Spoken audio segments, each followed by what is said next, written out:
Home photography studio setup.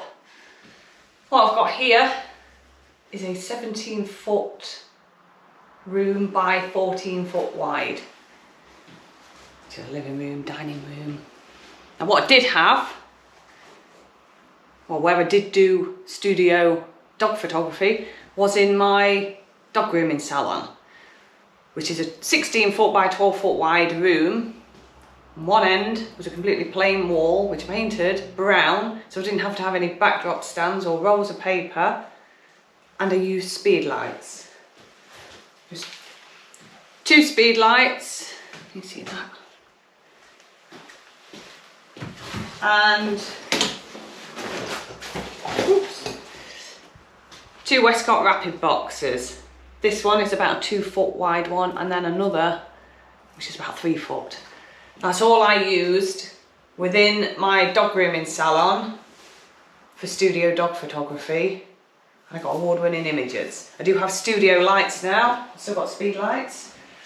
But in here, I've set this up purposely, similar floor or better floor than what is in the dog grooming room, because the dog grooming room was ideal until it got busy, had to fill it with cages and it got filled with dog hairs and it just had to stop.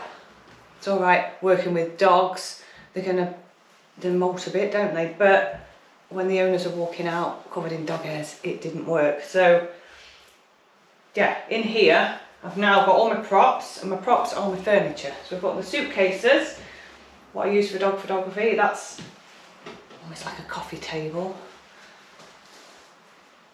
I do actually have a grooming table in here. It's just a really small fold-up one, which works as a dining table, an office table. I can sit the dog on it and take photos if I like. I can also groom the dog on it. But also it folds up and I can show it outside when I want it out of the way. We've got a few other bits and bobs of props about. I've also got the ladders in the corner, which are great for self-portraits. So now I have not got a solid wall what I can paint, so I have no backdrop, stands and rolls. That is going to have to go up now, the backdrop stand. But there's still enough room in this 17-foot or 16.5-foot long room to be able to use about a 24 to 70 mm lens, maybe an 85 mm portrait lens, and create some dog photography images. I could do some self-portraits. This corner also doubles up as a YouTube studio if I'm doing the photography website tutorials for Smugmug.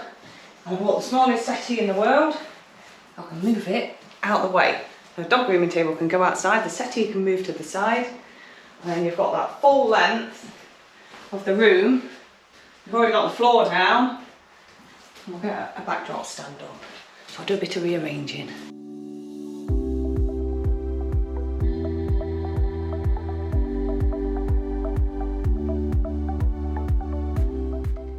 There we go, we've got some space.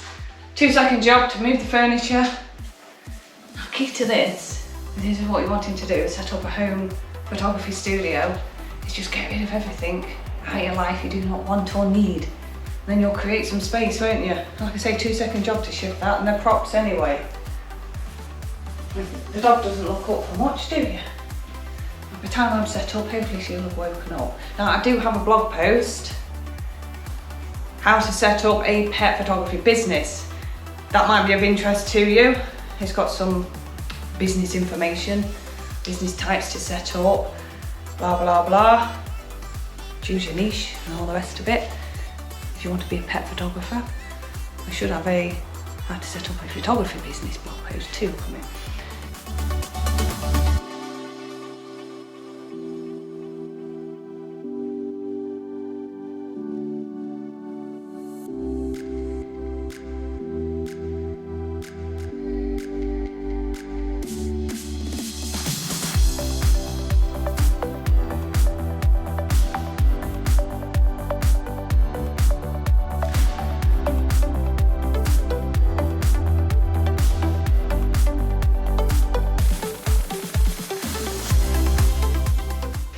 So I've got the backdrop stand set up. It's just a really cheap backdrop stand for, it's about 25 quid. what you've got to be careful of is they're really lightweight and the height. They don't go up as high as maybe you would like. So if you haven't got a completely blank wall, what you want to paint, and you want to, or you do want to use different backdrops, you could put some brackets on top of the wall and then put some kind of pole up onto the wall. Do it that way. If you're having paying clients in, then I suggest that you weight down the backdrop stand. This backdrop I have, it's one I've had for absolutely years. But what you can do, a king size flat sheet, what you would put on your bed, that is nearly exactly the same size as that what I have there.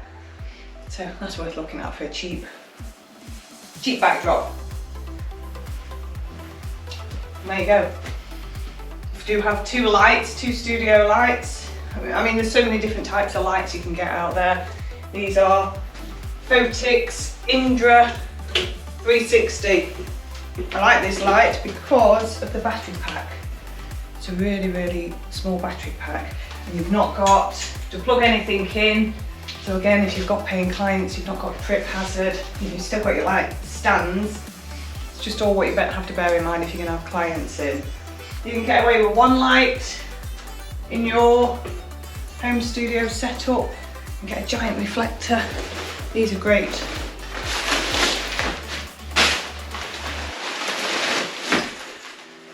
There you go, massive reflector, and you can use that with your window as well. So if you've got giant patio doors, if you're doing it in your living room and you've got two massive patio doors, you can use a window light. You won't need a studio light. You can put some net curtain up to diffuse the light. There's so many different ways you can light things in a studio. So that's the setup, really, my home setup. I'll have a go, see what we can get.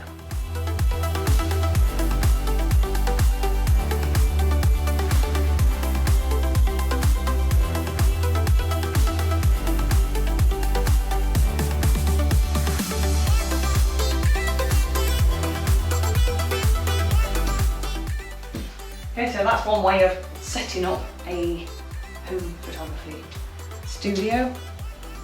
Other ways, like in a garage or in a shed outside.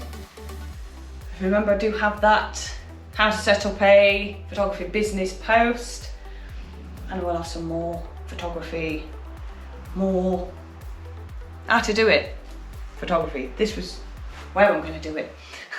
Okay, so subscribe to the channel and there'll be more videos coming soon.